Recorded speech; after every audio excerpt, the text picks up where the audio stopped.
Chapter 9. The Family Cell. It was about midnight when poor Van Baerle was locked up in the prison of the Buitenhof. What Rosa foresaw had come to pass.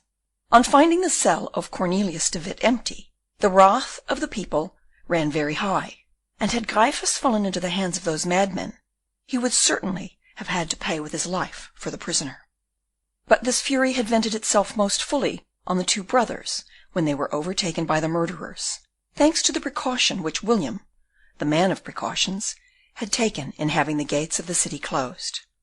A momentary lull had therefore set in whilst the prison was empty, and Rosa availed herself of this favourable moment to come forth from her hiding-place, which she also induced her father to leave. The prison was therefore completely deserted. Why should people remain in the jail whilst murder was going on at the Tolhek? Gryphus came forth trembling behind the courageous Rosa. They went to close the great gate, at least as well as it would close, considering that it was half demolished. It was easy to see that a hurricane of mighty fury had vented itself upon it. About 4 o'clock, a return of the noise was heard, but of no threatening character to Gryphus and his daughter. The people were only dragging in the two corpses, which they came back to gibbet at the usual place of execution. Rosa hid herself this time also, but only that she might not see the ghastly spectacle. At midnight, people again knocked at the gate of the jail, or rather at the barricade which served in its stead. It was Cornelius van Baerle whom they were bringing. When the jailer received this new inmate, and saw from the warrant the name and station of his prisoner, he muttered with his turnkey smile, "Godson of Cornelius de Witt! Well, young man, we have the family cell here, and we will give it to you."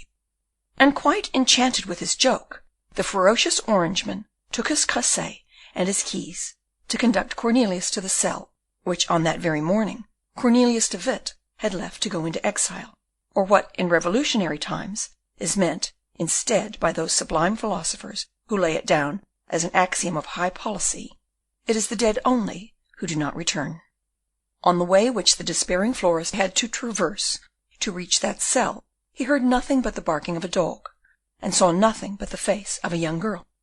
The dog rushed forth from a niche in the wall, shaking his heavy chain, and sniffing all around Cornelius, in order so much the better to recognize him, in case he should be ordered to pounce upon him. The young girl, whilst the prisoner was mounting the staircase, appeared at the narrow door of her chamber, which opened on that very flight of steps, and, holding the lamp in her right hand, she at the same time lit up her pretty blooming face, surrounded by a profusion of rich wavy golden locks, whilst with her left she held her white night-dress closely over her breast, having been roused from her first slumber by the unexpected arrival of Van Baerle. It would have made a fine picture, worthy of Rembrandt, the gloomy winding stairs, illuminated by the reddish glare of the cresset of Gryphus, with his scowling jailer's countenance at the top, the melancholy figure of Cornelius bending over the banister to look down upon the sweet face of Rosa, standing, as it were, in the bright frame of the door of her chamber, with embarrassed mien at being thus seen by a stranger, and at the bottom, quite in the shade, where the details were absorbed in the obscurity, the mastiff, with eyes glistening like carbuncles, and shaking his chain, on which the double light from the lamp of Rosa and the lantern of Gryphus threw a brilliant glitter. The sublime master would, however, have been altogether unable to render the sorrow expressed in the face of Rosa, when she saw this pale, handsome young man slowly climbing the stairs, and thought of the full import of the words which her father had just spoken. "You will have the family cell." This vision lasted but a moment, much less time than we have taken to describe it. Gryphus then proceeded on his way. Cornelius was forced to follow him, and 5 minutes afterwards he entered his prison, of which it is unnecessary to say more, as the reader is already acquainted with it. Gryphus pointed with his finger to the bed on which the martyr had suffered so much, who on that day had rendered his soul to God. Then, taking up his cresset, he quitted the cell. Thus left alone, Cornelius threw himself on his bed, but he slept not. He kept his eyes fixed on the narrow window, barred with iron, which looked on the Buitenhof, and in this way saw from behind the trees that first pale beam of light which morning sheds on the earth as a white mantle. Now and then during the night horses had galloped at a smart pace over the Buitenhof, The heavy tramp of the patrols had resounded from the pavement, and the slow matches of the arquebuses, flaring in the east wind, had thrown up at intervals a sudden glare as far as to the panes of his window. But when the rising sun began to gild the coping stones at the gable ends of the houses, Cornelius, eager to know whether there was any living creature about him, approached the window and cast a sad look round the circular yard before him. At the end of the yard, a dark mass, tinted with a dingy blue by the morning dawn, rose before him, its dark outlines standing out in contrast to the houses already illuminated by the pale light of early morning. Cornelius recognized the gibbet. On it were suspended two shapeless trunks, which indeed were no more than bleeding skeletons. The good people of the Hague had chopped off the flesh of its victims, but faithfully carried the remainder to the gibbet, to have a pretext for a double inscription written on a huge placard, on which Cornelius, with the keen sight of a young man of 28, was able to read the following lines, daubed by the coarse brush of a sign painter.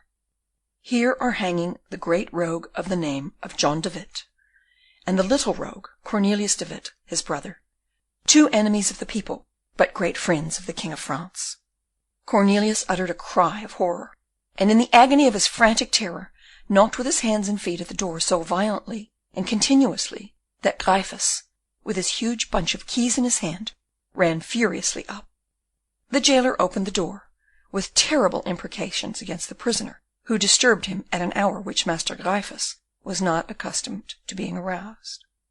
"Well now, by my soul, he is mad, this new De Witt," he cried, "but all those De Witts have the devil in them." "Master, master!" cried Cornelius, seizing the jailer by the arm and dragging him towards the window. "Master, what have I read down there?" "Where down there?" "On that placard." And, trembling, pale, and gasping for breath, he pointed to the gibbet at the other side of the yard, with a cynical inscription surmounting it. Gryphus broke out into a laugh.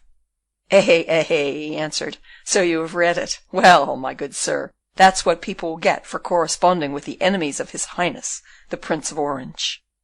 "The brothers De Witt are murdered," Cornelius muttered, with the cold sweat on his brow, and sank on his bed, his arms hanging by his side, and his eyes closed. "The brothers De Witt have been judged by the people," said Gryphus. "You call that murdered, do you? Well, I call it executed." And seeing that the prisoner was not only quiet, but entirely prostrate and senseless, he rushed from the cell, violently slamming the door, and noisily drawing the bolts. Recovering his consciousness, Cornelius found himself alone, and recognizing the room where he was, the family cell, as Gryphus had called it, as the fatal passage leading to ignominious death.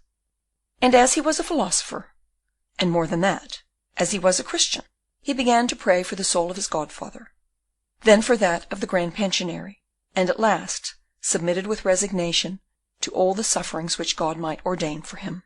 Then, turning again to the concerns of earth, and having satisfied himself that he was alone in his dungeon, he drew from his breast the 3 bulbs of the black tulip, and concealed them behind a block of stone, on which the traditional water jug of the prison was standing, in the darkest corner of his cell. Useless labour of so many years! Such sweet hopes crushed! His discovery was after all to lead to naught, just as his own career was to be cut short. Here, in his prison, there was not a trace of vegetation, not an atom of soil, not a ray of sunshine.